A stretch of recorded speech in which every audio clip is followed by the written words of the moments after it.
Not so long ago, listening to music meant owning it.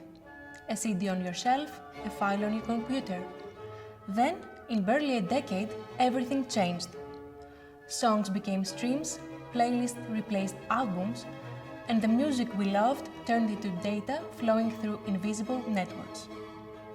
In this episode, we continue our journey through the digital transformation of music, from the rise of licensed streaming to the explosion of user-generated content, to understand how these shifts have reshaped value, visibility, and fairness across the music ecosystem. How do streaming platforms and social media differ in the way they license music and pay creators? And how the law tried to close the gap between them? Digitization turned recorded music from a tangible product into a flow of data. Access replaced ownership. Instead of paying per copy, users pay for infinite listening. This transition expanded access exponentially but eroded the unitary value once attached to recordings. Streaming services like Spotify, Apple Music, Deezer became the new intermediaries between artists and audiences. They monetize attention rather than copies, using algorithmic curation and subscription tiers. The result of this is an attention economy where visibility determines revenue, but contractual opacity prevents artists from tracing how value is created and allocated. Streaming relies on negotiated license, with record labels and CMOs or music publishers licensing entities. These are usually multi-territorial and relatively transparent, built on collective management structures, at least for musical works, inherited from the pre-digital era. Payments flow through contractual chains: platform, label, artists.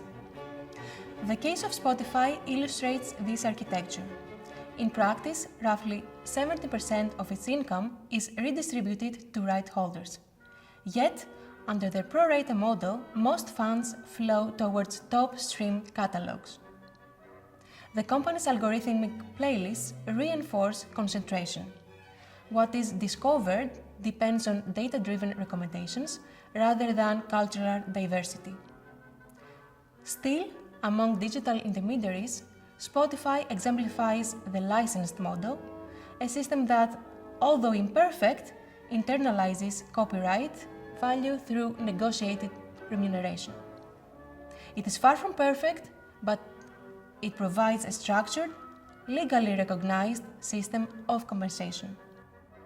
By contrast, social media platforms such as YouTube and Instagram long stood outside the standard licensing ecosystem.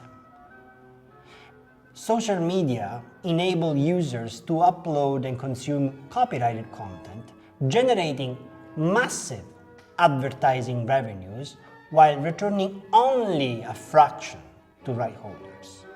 This asymmetry became known as the value gap, the divergence between the economic value extracted by platforms and the remuneration ultimately returned to creators. Social media platforms defended this system by invoking safe harbor immunity as hosting providers. This meant they were not directly liable for infringing uploads provided that they removed content upon notice, the famous notice and take down system. In practice, this shield exempted these platforms from paying full licensing fees comparable to the fees of streaming services. YouTube's Content ID system partially mitigated this effect, yet it reinforced inequalities. Only major right holders could access its content identification and monetization system by having a real chance to negotiate their remuneration. For smaller creators, visibility often came without significant income until creators became partners of YouTube. FairMuse's legal research shows that Article 17 of the DSM directive was crafted precisely to address this imbalance and re-establish fair competition between licensing streaming services and user-generated content platforms. Article 17's core principle is straightforward. Platforms that organize and give access to large amount of user-uploaded works are themselves directly liable for copyright infringements unless they obtain a license or make best efforts to do so. This provision defines social media platforms as online content sharing service providers, a distinct legal category placed between traditional intermediaries and streaming services. The DSM directive thereby eliminated the safe harbor privilege for major content platforms and aligned their duties with those of Spotify-like streaming services. Empirical evidence from MusE's member state studies shows that social media companies are now compelled to seek licenses actively, having to show best efforts that will be ultimately assessed by courts. Right holders gained leverage to the point that social media licensing practices are increasingly similar to those of streaming services. Platforms and right holders began exchanging repertoire and usage data, improving identification and royalty distribution. In other words, Article 17 operationalized platform accountability, replacing the reactive notice and takedown regime with a proactive license before use approach. The comparison between streaming services and social media platforms reveals two distinct licensing logics. Streaming services such as Spotify enter the market fully licensed, operating on negotiated multi-territorial agreements with record labels, CMOs, and publishers wherever necessary.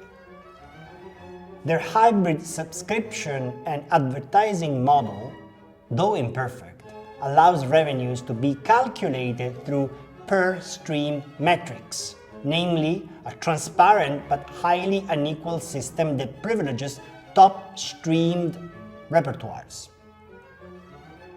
Social media platforms, by contrast, were historically unlicensed, at least at the beginning, relying on advertising and data monetization under opaque revenue structures. In Europe, at least, only with the introduction and implementation at national level of Article 17 of the DSM directive, social media were reclassified as online content sharing service providers, directly liable unless licensed. This legal shift aimed to restore fair competition between the two models, aligning their obligations and ensuring that the economic value generated by recorded music circulates more equitably within the digital ecosystem. Fair Use describes Article 17 as a fairness enhancing provision that complements Article 18, fair remuneration, and Article 19, transparency obligations. Together, they construct a triad of accountability: platform responsibility, fair payment for human creators, and transparency of exploitation data. So, to sum up, digitization increased access but fragmented value. Recorded music became abundant yet economically diluted. Streaming licensed, social media lagged, in a few words. Article 17 of the DSM directive now narrows this gap, or seeks to do so, by imposing comparable licensing duties on online content sharing service providers, which is essentially the social media industry. Fair competition and remuneration are interlinked. Only when all major intermediaries internalize the cost of copyright can creators capture a fair share of digital revenues. Transparency remains the missing link, as both fair MusE's legal and economic analysis reveal. Metadata and data access, not the law itself alone, determine whether fairness translates into actual income. The story of fairness in music is not only written in law, but encoded in data. The alignment between streaming and social media licensing now depends on data interoperability. Without standard identifiers, even the best licensing framework fails to allocate royalties properly. If you missed our previous episode, Collective Management and the Implications of Right Holders' Freedom of Choice, we invite you to explore how Europe's collective management systems underpin the digital economy of music and fairness. In our next episode, we will uncover how data underpins the entire digital music economy, the invisible architecture on which equitable remuneration truly rests.